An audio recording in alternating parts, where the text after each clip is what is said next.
Mas Riza ini adalah petani singkong. Bener? Iya. Kok bisa ada di acara ini petani singkong? Artinya ini adalah petani singkong yang sukses. Petani singkong datang ke kami sambil menangis karena harga singkong waktu itu 200 perak per kilo. Akhirnya kita menemukan itu namanya mocaf gitu. Mocaf itu singkatan dari Modified Cassava Flour atau tepung singkong yang termodifikasi. Kita bikin pemecahan rekor muri. Apa itu? Jadi ngumpul di alun-alun masyarakat, terus dikumpulin pedagang mie ayam di pinggir jalan itu. Kita makan mie ayam mocaf terbanyak.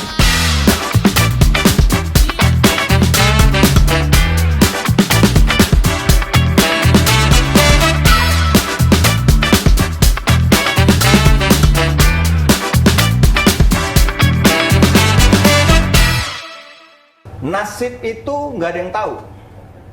Ada orang namanya Mas Cemen, dia adalah guru SMP. Guru SMP di Cikarang. Dia adalah guru SMP yang ngajar bahasa Inggris. Masalahnya, dia nggak bisa bahasa Inggris.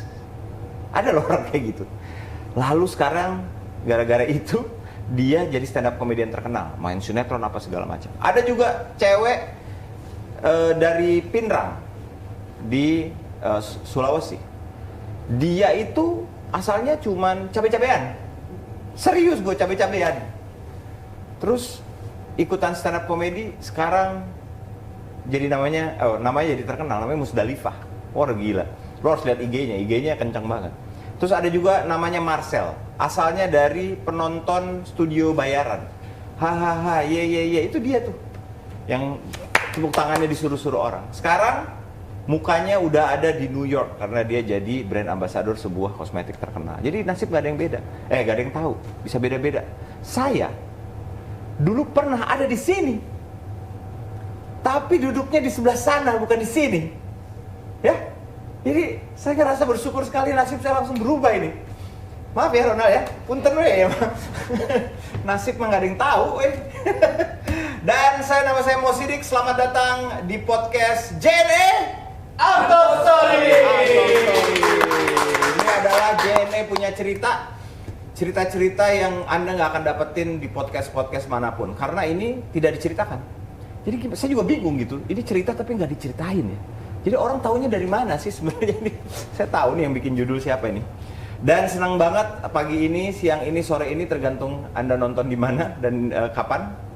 Saya ketemu sama narasumber.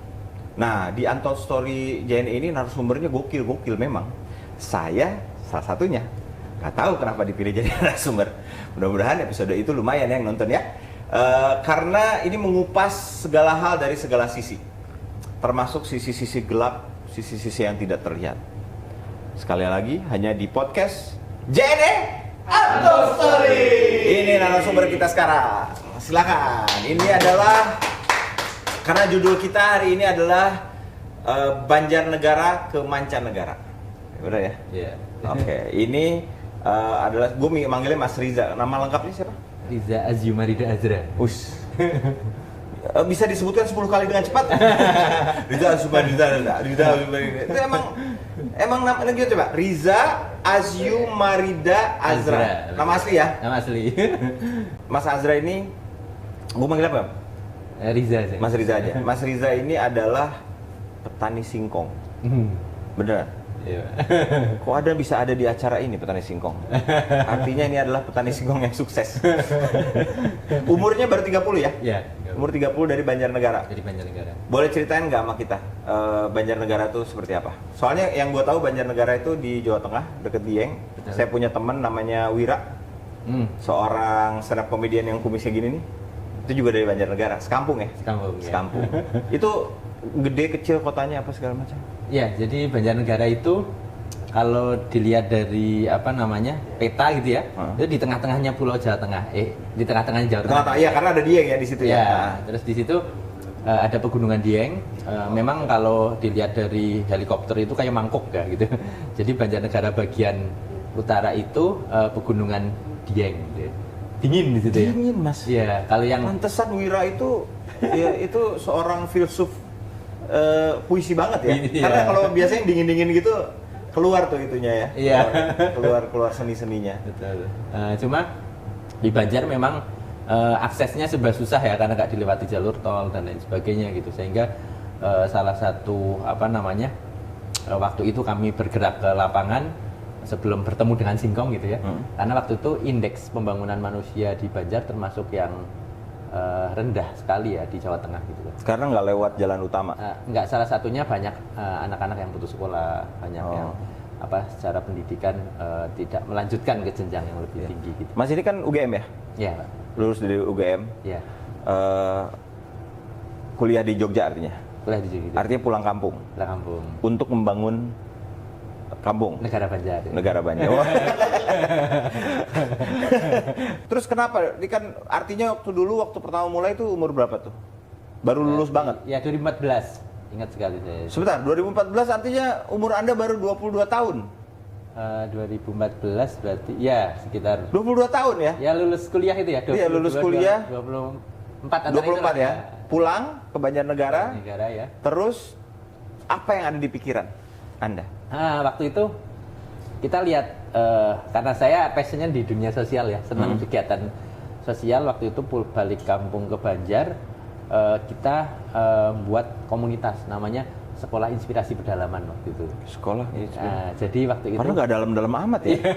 Jadi karena kita lihat ternyata Banjarnegara secara kabupaten itu waktu itu indeks pembangunan manusianya termasuk yang terendah gitu kan ya? di Jawa Tengah. Salah satu parameternya banyak anak-anak yang putus sekolah, banyak yang secara jenjang pendidikan itu hanya SD dan lain sebagainya gitu. Nah, sehingga waktu itu kegiatan kami simpel banget sih sebenarnya. Anak-anak muda yang sudah sarjana ke desa-desa, ke pelosok-pelosok Banjar untuk menginspirasi anak-anak bermain bersama anak-anak agar mau melanjutkan ke jenjang yang lebih tinggi. Tapi nemu orang-orang yang satu visi sama. Iya, teman-teman kita gerakan bareng-bareng untuk istilahnya ke desa-desa gitu ya, seperti itu, untuk bermain bersama lah, berkegiatan di sana biar anak-anaknya terinspirasi gitu. Jadi di samping rumah saya itu ada aula kosong yang kami sulap jadi namanya rumah baca komunitas, yang di situ tempat ngumpulnya teman-teman untuk berkegiatan itu seperti itu. Oke, itu awalnya. Jadi saya mau balik lagi. Tadi kita kan kenal dulu, terus baru kuliah, terus tiba-tiba bikin ini ya. Yeah. Nah, sekarang kita mau balik dulu ke masa sekarang. Anda ini kan petani singkong yang sukses. Bukan petani aja ya, tapi ngebantu petani-petani singkong di daerah sana untuk bikin mokaf. Betul. Boleh ceritain nggak? Sorry nih ya, tapi kita harus tahu prestasinya. Biar teman-teman tahu. Biasanya gitu loh, orang Indonesia tuh kayak gitu. Harus tahu prestasinya dulu baru mau didengerin. Gitu. Jadi gue mau tahu dulu nih. Apa yang Anda lakukan dengan mokaf? Jadi nah itu semenjak kegiatan itu tadi Sekolah Inspirasi Pedalaman sering ke desa-desa ya. Yeah. Nah, suatu saat kami lagi menginspirasi di salah satu desa yang di situ merupakan hamparan singkong ya, ada di situ penghasil singkong gitu ya seperti itu. Terus ketika kami sedang berkegiatan ada petani singkong yang datang ke kami sambil menangis karena harga singkong waktu itu 200 perak per kilo itu. Sultan, singkong tuh banyak loh 1 kilonya loh. Iya, itu 200. Cuman 200 perak. Jadi waktu itu 2014 saya ingat sekali, singkong itu dibiarkan berhektar-hektar membusuk di lahan. Karena kalau dipanen malah jadi istilahnya tombok ya, apa sih istilahnya? Rugi ya. Rugi ya. Jadi malah rugi. Makanya dari situ akhirnya saya memutuskan untuk ini perlu dibantu nih gitu. Teman-teman. Tapi artinya masalahnya ada dulu baru riset.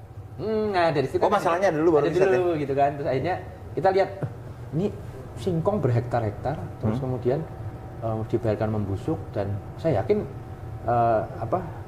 Allah menciptakan suatu tumbuhan pasti ada manfaatnya gitu kan, seperti itu. Nah dari situ akhirnya biasanya tuh dulu sebelum bikin itu si singkongnya dijadiin apa? Ya sebenarnya dijual mentah aja gitu. Biasanya tuh dijadiin apa sama orang Indonesia? Macam-macam, ada tapioka, terus kemudian ada singkong rebus gitu ya, dan sebagainya. Iya, gitu. Paling banyak singkong rebus ya. Iya. Itu harganya turun karena mungkin udah over supply untuk tapioka apa segala macam. Karena udah biasa banget ya. Tapioka kan dari Sabang sampai Merauke, dari seluruh dunia segala macam kayaknya. Jadi kayak semacam tidak ada nilai tawar gitu ya untuk petaninya untuk bisa menjual dengan harga yang layak gitu ya seperti itu. Jadi yang kita buat semacam ekosistem ya dari hulu ke hilir gitu. Ya. Akhirnya oke nih banyak singkong nih ya. Yeah. Wah banyak singkong gitu ya. Pak ini gimana Pak? Singkong bingung saya cuma 200 perak per kilo, ya. Akhirnya apa yang dilakukan waktu itu? Nah waktu itu Kan nemu nih, rupanya singkong banyak sekali tapi susah banget. ya untuk apa gitu kan? Buat apa? Seperti itu. Padahal basic keilmuan saya itu kan teknik elektro gitu. Ya Allah, anak elektro loh ini loh. Elektro. Jadi gelar saya itu ST kan, sarjana teknik, tapi berubah jadi sarjana telo. Oh iya, telo ya. Iya. Jadi dari situ akhirnya karena saya expertnya bukan di situ, yang saya lakukan ya silaturahim ke pakar, praktisi, akademisi tentang singkong gitu ya. Terus kita mencari referensi di artikel, jurnal gitu tentang apa sih singkong sebenarnya bisa diubah jadi apa yang memiliki nilai jual yang tinggi gitu. Akhirnya kita menemukan itu namanya mocaf gitu. Mocaf itu singkatan dari modified cassava flour atau tepung singkong yang termodifikasi, memiliki karakteristik hampir sama dengan tepung terigu gitu. Nah, itu penting banget. Nanti saya akan ceritain kenapa mocaf ini penting banget untuk saya dan keluarga saya. Ya, gitu Ya, ya. Jadi, silakan diteruskan. akhirnya mocaf kan, wah ini udah sepertinya mocaf. Beberapa referensi dari profesor-profesor teknologi pangan juga mengatakan, ya ini pangan masa depan gitu kan. Nah, akhirnya saya coba sendiri itu sampai jadi bikin mocaf. Setelah dan diberikan masukan ya dari beberapa pakar gitu. Terus akhirnya saya coba, setelah bisa saya PD, saya ajarkan ke petani-petani gitu. Nah waktu itu setelah mereka bisa, kami ajarkan cuma-cuma, yang penting mereka bisa gitu ya, dapat ilmu baru. Cuman diajarin doang bikinnya. Doang bikinnya. Ya, karena orang Indonesia itu katanya ya, kita tuh jago bikin, nggak jago jual. Nah, itu gitu. Betul. Nah, pikir kami waktu itu kan mindsetnya nggak ada kepikiran sekali untuk bisnis lah, untuk bisnis mocaf. Waktu itu kepikirannya hanya pengen nolong petani singkong, udah gitu aja kan. Kemudian ketika kita ajarkan, mikir kami setelah bisa bikin mocaf, ya udah bisa jual sendiri. Ternyata malah bukannya menyelesaikan masalah, malah menambah masalah ya. Oh gitu ya? Karena mereka nggak bisa jual. Iya gitu, itu, ya. bikin banyak gitu, jualnya susah, emang susah gitu. Dan akhirnya ketemunya sama penjual yang tamak.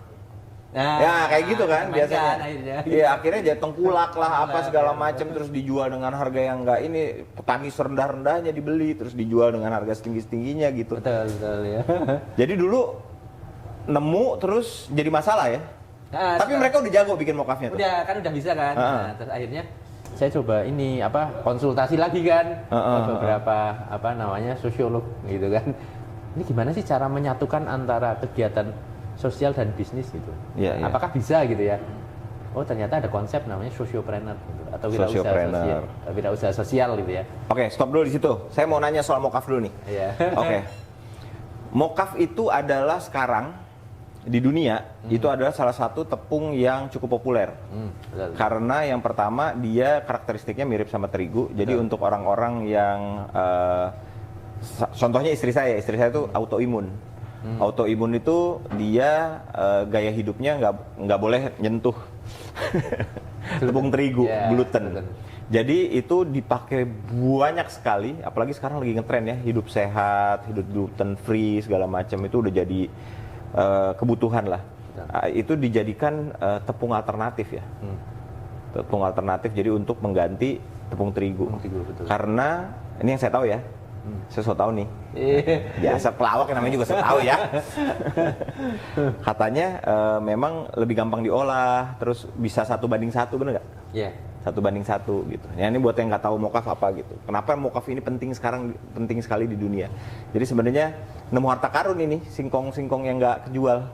Iya. Boleh diceritain lagi dari socio entrepreneurship tadi? Saya cerita dulu tentang mocaf tadi ya. Gitu. Boleh. Jadi kenapa akhirnya kami semakin mantap untuk mengembangkan tepung mocaf ini gitu ya? Karena kami akhirnya mencari data bahwa apa sih sebenarnya persamaan tepung mocaf di Indonesia gitu kan?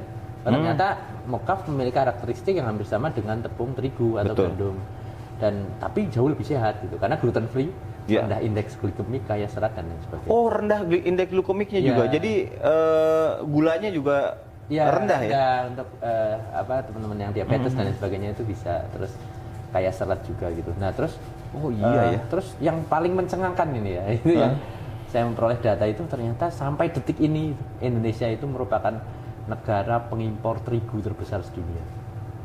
100% harus impor. Serius? Loh, kita bisa lihat dari Sabang sampai Merauke apakah ada hamparan gandum.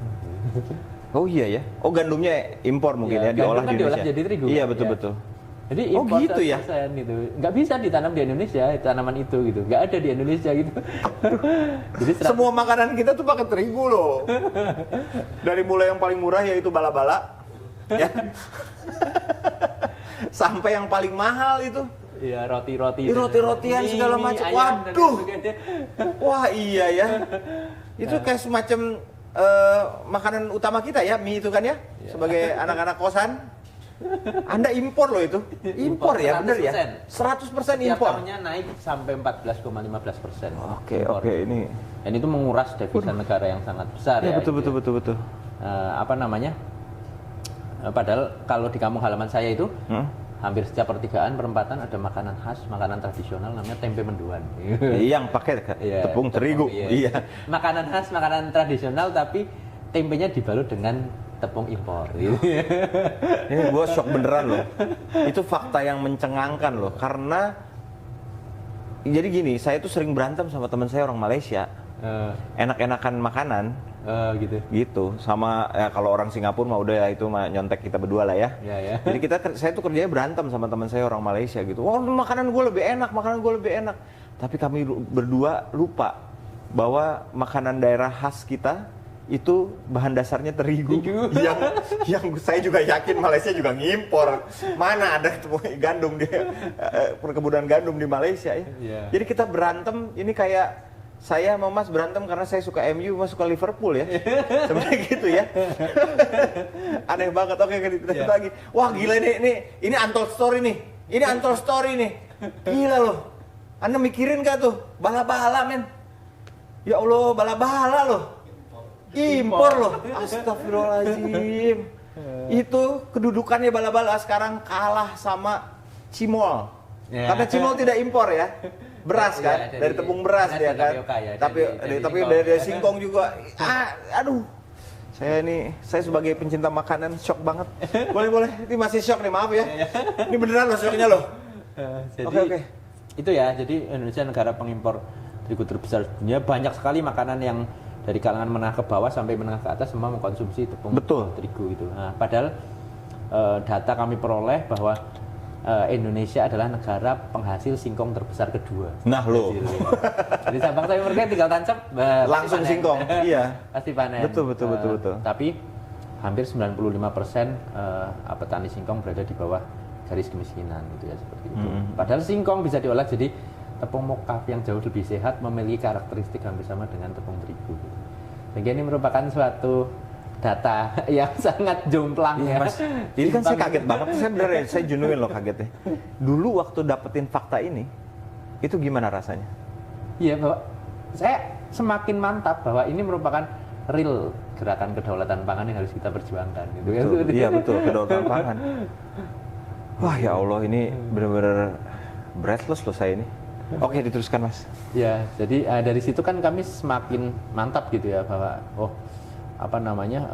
ini masalah edukasi gitu kan. Kita sudah bertahun-tahun istilah kami dijajah tepung terigu gitu ya. Iya, Tanpa betul. tidak sadar bahwa ini bukan makanan kita. Dalam artian tidak bisa ditanam di Indonesia gitu. Bukan ditanam oleh petani Indonesia gitu seperti itu. Nah, sedangkan tepung mokaf yang ternyata jauh lebih sehat ketika kita olah, dan ternyata saya coba mengolah, sekarang sudah ada 40-an lebih ya olahan mokaf yang kami olah, seperti mie ayam dari mokaf, terus cookies dari mokaf. Oh, jadi nggak cuma bikin tepungnya aja, tapi kita olahannya juga. Bikin olahannya juga ya. Mie mokaf, terus cookies mokaf, terus pie mokaf. Jadi semua yang dari tepung terigu kita coba olah dari tepung mokaf, ternyata bisa gitu kan. Dan lebih sehat dan dibuat asli dari petani Indonesia gitu ya, seperti itu. Iya. Dengan jumlah yang melimpah sebenarnya. Wah, melimpah sekali. Yang harganya per kilo cuma 200 perak per kilo gitu. Sebenarnya bedanya apa sih? Dari rasa mungkin apa yang paling susah diedukasi itu apanya? Apa karena kebiasaan aja orang Indonesia? Nah, ini karena biasa aja gitu kan. Karena dalam artian ini habit aja ya, karena udah bertahun-tahun gitu Iya. ya. Saya mau nanya nih sekarang. Oke, tepung terigu kan ada macam-macam. Ya. Ada yang super fine, ada yang apa gitu, ada tingkat apanya sih tingkat. Pokoknya ini kan buat kue, ini buat gorengan, ini buat apa? Mokaf juga gitu nggak? Kita lagi mencoba ke arah sana untuk ada apa namanya, itu kan sebenarnya yang membedakan tepung terigu beberapa itu kan karena kadar proteinnya ya. Proteinnya, betul, ya. Rendah atau tinggi gitu Tinggi, ya. ya. Nah, tepung mokaf ini kita coba ke arah sana nanti harapannya gitu. Dalam artian untuk sekarang memang masih satu varian ya, gitu Ya. ya. Dalam artian yang premium, organik gitu ya. Oh, ada tapi- organik juga. Ya, kita arahnya ke organik gitu. Certified Ya, organiknya. certified. Karena saya tahu bikin sertifikasi organik itu susahnya setengah mati tuh. Oh iya, benar. Ada yang Eropa, ada yang segala macam Iya, kan betul, ya gitu. betul. Wah, gila nih. Oke, saya mau nanya lagi. Ya, siap. Mokaf, ini sekalian kita mengedukasi masyarakat ya. Saya pengen bikin, ya buat yang nggak tahu bala-bala itu adalah bakwan ya. Kawan. Mau bikin bakwan dari mokaf bisa nggak? Bisa sekali gitu. Bahkan kita kan bikin produk namanya tepung, brand kami kan namanya Mokafine ya. Nah, kami punya produk nggak hanya tepung mokafnya aja, tapi tepung mokaf yang untuk gorengan gitu ya, seperti itu. Khusus untuk gorengan. Oke. Jadi kita Pengen udah bikin ada bumbunya ya. pengen bikin fried chicken. Fried chicken. Nah, itu ada, bisa ya, juga ada juga. fried chicken. Wah, gila ya. Jadi- Soalnya fried chicken itu penting banget buat orang Indonesia. Oh, bisa bikin fried chicken. Betul, Gitu. betul. Kita pernah kolaborasi sama Bank Indonesia Purwokerto ya, karena yang paling dekat dengan kita itu kita bikin pemecahan rekor muri waktu itu. Apa itu rencana kumur? Jadi ngumpul di alun-alun masyarakat, terus dikumpulin pedagang mie ayam di pinggir jalan itu. Kita makan mie ayam mokaf terbanyak. Jadi pedagang kaki lima itu mie ayam ada di alun-alun. Terus kemudian yang bikin mie-nya kita, tapi mie-nya dari mokaf ya, 100% dari mokaf. Terus orang-orang mengkonsumsi apa namanya, ternyata enak gitu dan lebih sehat gitu. Iya, iya. Terus Ada perbedaan tekstur mungkin ya? ya sedikit Sedikit ya. Cuma tapi ini kan habit aja ya, kebiasaan gitu. Terus yang- Kekenyalan apa segala macam sebenarnya cuman Nah, Iya, ini iya, masalah kebiasaan aja nanti gitu. Terus yang kedua kita itu apa, makan bersama di alun-alun fried chicken mokaf itu. fried Iya, chicken iya, mocha, iya. fried chicken. Iya. Oke, bikin kue bisa nggak? Bisa banget. Bikin kue bisa juga. Brownies ya. Brownies, Ya, ya. saya pernah lihat brownies mokaf tuh ya. Betul. Terus cookies. Kue bolu. Kue bolu. Roti tawar. Nah, Roti tawar dari mokaf. yang mengembang kita udah bisa bikin ya. Pizza bisa juga. Waduh. Wah, gila deh. Oke, Anda nemu harta karun nih artinya mokaf ya. Dan sekalian membantu sama petani-petaninya. Dan tadi dari hulu, nah ini saya pengen tanya, dari hulu ke hilir artinya dari mulai menanam diajarin, mengolah, Betul. bikin yang olahan, ngolah jadi tepung, olahan dari tepung jadi produk, sampai menjual, pemasaran, ya. pemasaran. Ini nggak mungkin kalau nggak ada yang bantu. Hmm. Siapa dulu yang ngebantu Anda nih dari sini ke sini? Ya, betul. Jadi gini, yang kami bentuk sebenarnya rumah mokaf ini suatu ekosistem ya, dari hulu ke hilir gitu. Karena ternyata kita nggak bisa sendirian gitu. Ibaratnya kita bisa berkembang terus sampai sekarang karena kolaborasi gitu ya, seperti itu. Betul. Nah, rumah mokaf ini kita bagi jadi 3 klaster gitu kan. Klaster yang pertama itu klaster petani singkong yang sudah bertahun-tahun menanam singkong. Singkong, ya betul. Yang nangis-nangis tadi ya datang ya. Oke. Kita berdayakan gitu ya. Kita maksimalkan produktivitasnya akan meningkat gitu. Dengan konsep integrated farming dan zero waste. Dalam artian petani singkong itu kan pasti kalau nggak punya kambing, sapi lah satu gitu ya, seperti itu. Nah, kita komunalkan, terus kemudian kotorannya kita olah jadi pupuk organik, terus kemudian makanya lahan singkongnya bisa tersertifikasi organik. Iya. Dan kemudian Itu organik itu kan macam-macam tuh. Harus ada yang dibeli dengan harga yang wajar ya kan. Terus yang itu yang tadi zero waste itu, Anda punya zero waste tuh gampang banget dapat sertifikat organik tuh. ya, nah terus ini kulit singkongnya itu kan yang limbahnya hanya kulit singkong kan. Nah, kita olah jadi pakan ternak. Sehingga nggak ada limbah yang terbuang sama sekali kan gitu.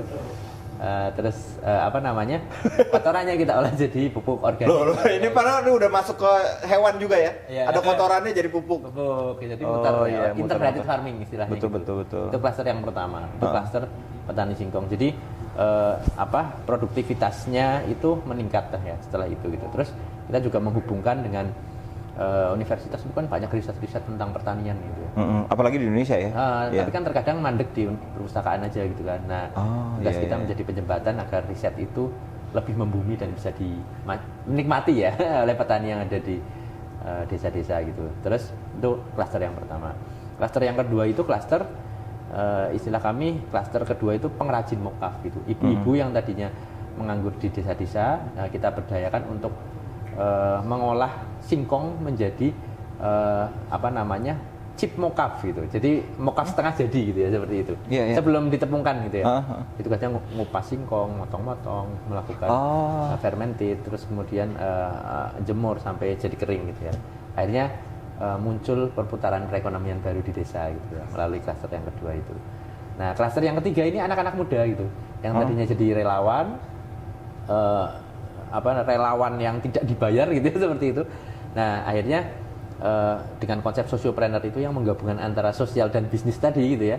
Akhirnya anak-anak muda ini jadi klaster yang ketiga, tugasnya adalah melakukan pendampingan dan quality control ya terhadap petani dan pengrajin, terus kemudian melakukan branding, packaging, pengemasan. Nah, itu mereka emang jago ya, terus, bikin branding, terus kamera digini-gini.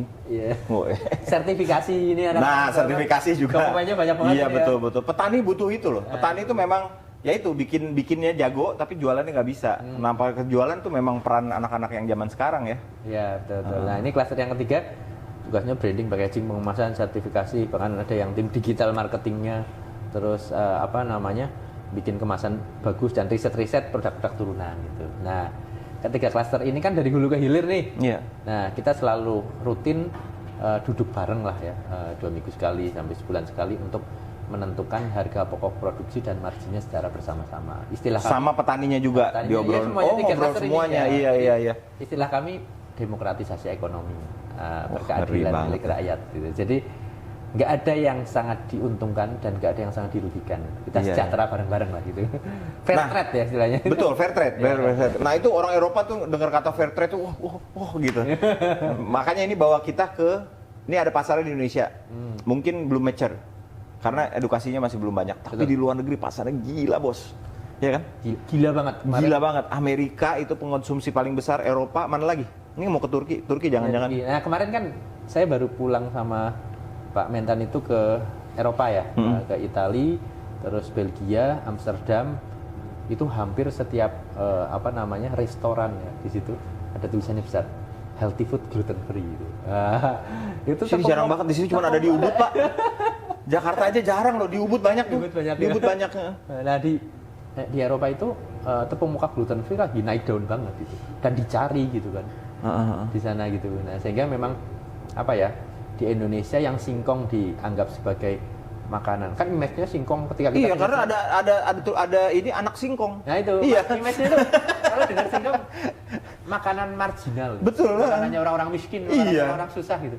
Tapi ketika diolah jadi mokaf ternyata bisa menjadi makanan premium yang di luar negeri malah justru dicari ya. Dan gluten free itu padahal dengan harga yang murah apa segala macam, harganya pasti lebih mahal daripada yang biasa. Iya. Nyebelin banget loh. Pizza gluten free itu, lu pizza biasa nih ya, beli di Jakarta nih, pizza biasa itu misalnya satu loyang itu harganya 85.000. Pizza gluten free harganya 180.000, beda 100.000, padahal sama aja isinya. Ya Allah, emang iya ya. Nah, akhirnya jadi ekspor dong. Ya, akhirnya ternyata memang Eropa ini menjadi pasar yang luar biasa tentang gluten free. Apalagi udah organik certified dari Eropa juga dapat. Itu kemarin sempat kita diundang ya untuk wawancara dengan VOA Amerika. Ternyata memang betul di Amerika ternyata pasar yang gluten free ini ya lagi bener-bener naik daun banget lah. Betul, karena mereka punya masalah obesitas sama ini. Iya, betul. Apalagi glikemiknya rendah kan. Mereka punya masalah sama diabetes, gila-gilaan itu orang Amerika. Saya itu kalau di Amerika normal. Orang biasa gitu. Anda yang nggak normal kalau di Amerika. Tapi dalam artian ekspor ini lebih ke pemantik aja gitu kan, terutama masyarakat Indonesia bahwa ini loh tepung singkong yang dianggap tepungnya orang marginal ternyata bisa diterima di Eropa gitu. Nah, harapannya memang target kita, impian kita memang Indonesia bisa berdaulat pangan dalam artian bisa beralih ya, nggak usah impor terigu lagi tapi pakai tepung mokaf yang membantu petani singkong di desa-desa gitu. Selama pandemi ini kan termasuk yang tepung mokaf ini termasuk yang terdampak positif gitu ya. Iya betul. Yang lain pada turun tepung mokaf karena orang pengen healthy ya. Iya. Orang semakin aware dengan gaya hidup sehat. Terus mungkin selama WFH banyak ibu-ibu yang pengen uji coba dengan tepung yang gluten free gitu ya. Iya betul. Gitu. Itu jadi kayak ini ya, kayak empon-empon ya. Itu laku banget pas pandemi ya. betul. Nah dari situ kan akhirnya kami sering sharing ya dengan teman-teman UKM di Banjarnegara di tempat kami gitu. Terus waktu itu banyak teman-teman UKM yang terdampak dengan pandemi ini gitu ya, seperti ada yang collab dan lain sebagainya. Akhirnya kami waktu itu berinisiatif bikin gerakan namanya Fotomatis gitu. Fotomatis? Ya, Fotomatis itu foto produk dan promosi gratis gitu, katanya gitu. Oh iya. Ya, jadi difotokan biar bagus ya, diupload di medsos gitu. Sebenarnya sesimpel itu, terus tapi ternyata yang daftar sampai 350-an lebih lah ya. Teman-teman UKM macam-macam ya produknya ya, di Banjarnegara itu. Terus dari situ akhirnya kita lihat, potensinya banyak juga ya teman-teman. Akhirnya kita bantu tentang perizinannya, terus kemudian ada sering sharing-sharing terkait untuk scale up gitu ya, mereka tentang literasi finance dan lain sebagainya gitu. Nah terus akhirnya kita bertemulah JNE gitu. Kita kan namanya Ruang UKM, terus kita bertemu JNE, terus akhirnya kita mau kolaborasi bikin semacam istilah kami pojok gotong royong gitu. Jadi ada tempat yang nanti disupport oleh JNE yang di situ pusat untuk belajar gitu ya, teman-teman UKM untuk kemasannya biar bagus, terus ada studio untuk foto produk, terus ada tim digital marketingnya gitu. Terus kemudian JNE banget tuh. JNE banget ya. Terus kemudian ada tempat belajar literasi finance dan lain sebagainya, learning center lah ya seperti itu. Terus bahkan harapannya juga nanti pasar terbesar teman-teman UKM di Banjarnegara itu kan di Jabodetabek ya. Nah harapannya nanti pengirimannya bisa lewat JNE gitu. Cepat itu langsung. Ya. Ada pesawat langsung itu. Oke, sekarang itu tadi soal dari sisi produksinya, bisnisnya apa segala macam membantu petani. Saya pengen tahu orang tua supportnya kayak apa? Ada dua ya, orang tua dan mertua yang udah nikah kan. Saya mau nanya orang tua dulu. Tiba-tiba anaknya, lu kudu gue jauh-jauh, gue sekolahin ke UGM loh, ke Jogja, ngapain balik lagi ke sini gitu. Itu mereka gimana dulu? Ya dulu memang sempat kan sarjana teknik elektro ya. Iya, teknik elektro ngapain balik lagi ke Banjarnegara gitu. Iya. Dulu memang alhamdulillah sih kalau ibu bapak ya apa yang kita lakukan selalu support gitu ya seperti itu. Tapi memang, percaya artinya ya. Ya percaya, tapi memang sempat ketika kan awal-awal kita kan benar-benar bikin mokaf itu saya tuh jemur sendiri. Ibaratnya, gitu. Chipnya bantu jemur dan sebagainya. Ya sempat sih ibaratnya ini ngapain? Kurang kerjaan. Ya. Ternyata dari singkong bisa menghidupi banyak orang gitu. Betul. Menurut saya karena Indonesia ini memang negara agraria. Ada dua sekarang, bisa dari pertanian, bisa dari perikanan ya sebenarnya Indonesia tuh. Jadi kita sebagai anak-anak Indonesia nggak perlu malu lagi, nggak perlu, malah berbangga bisa mengolah apa yang udah Tuhan berikan untuk negara kita yang katanya naruh kayu keluar itu jangan-jangan singkong ya itu ya. Nanam kayu keluar pohon itu jangan-jangan itu singkong ya jangan-jangan ya. Tapi sebentar. Ini jangan ngomong dulu, jangan ini final segmen karena kita ada putaran ekspres.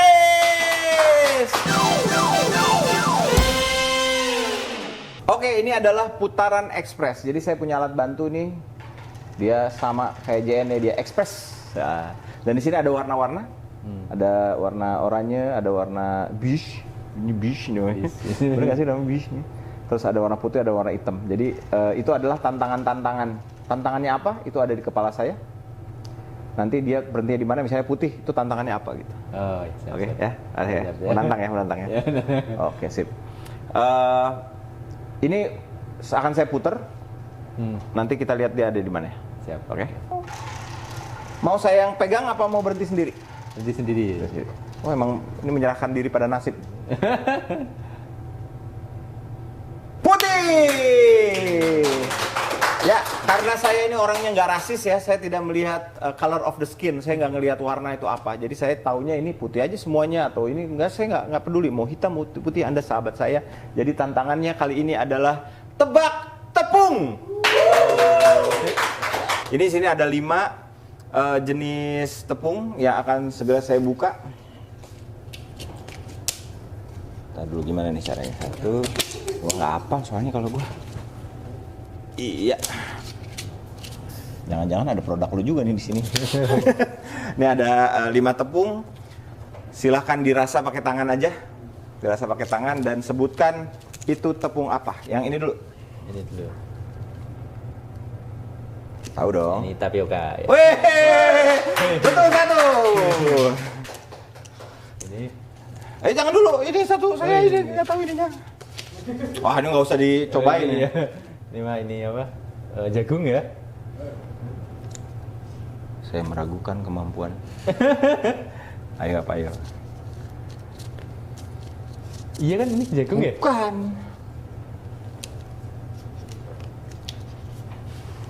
Biasanya dijadikan lapisan ini untuk makanan Jepang. Oh, crackers bukan ya? Hah? Hampir mirip. Makanan Jepang tuh.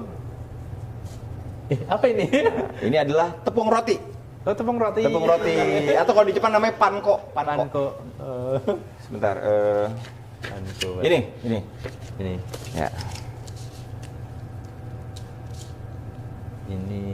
Ini terigu ini. Terigu, betul. Silakan yang itu. 2 dari 3 benar. Ini gampang. Jadi gue main gampang aja, gue juga nggak tahu. Apa ini? Ini terigu juga ini. Enggak, Pak. Bukan. Jangan-jangan gue yang salah nih.